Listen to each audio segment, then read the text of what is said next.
Today's book is Becoming Bach by Tom Leonard. There was always music.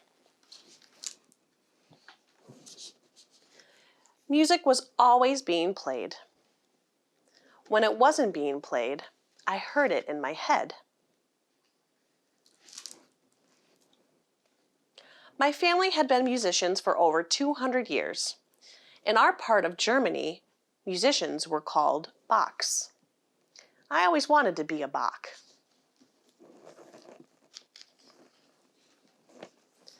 We would bring our instruments and play and sing on a hillside. Even our picnics had music.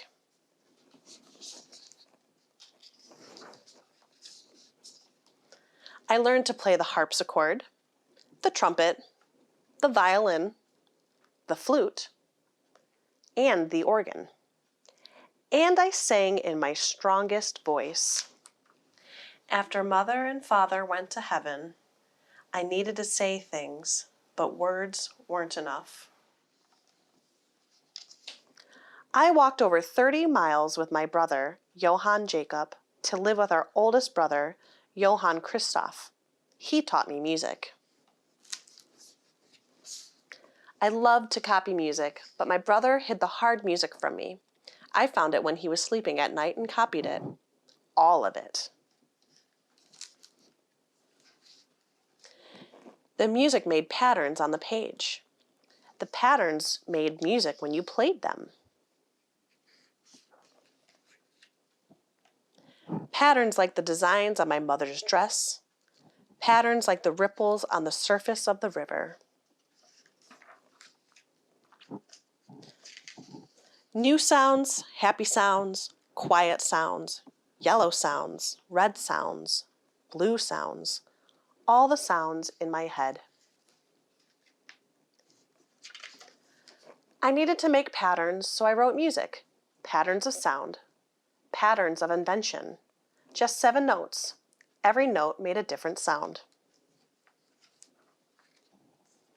Just 7 notes, 2 notes together made a different sound. 3 notes together made an even more different sound. What sounds could I make with 7 notes? I saw patterns everywhere I looked. When I got my first job as a church organist, I sat down at the organ.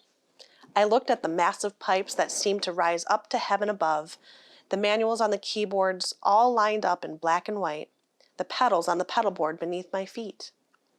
I looked at the stops in rows like notes on a page. I pulled out all the stops.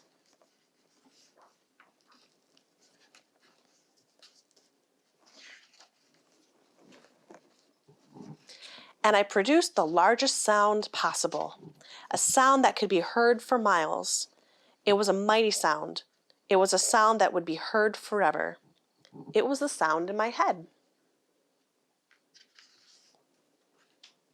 It was then that I knew I had become a Bach.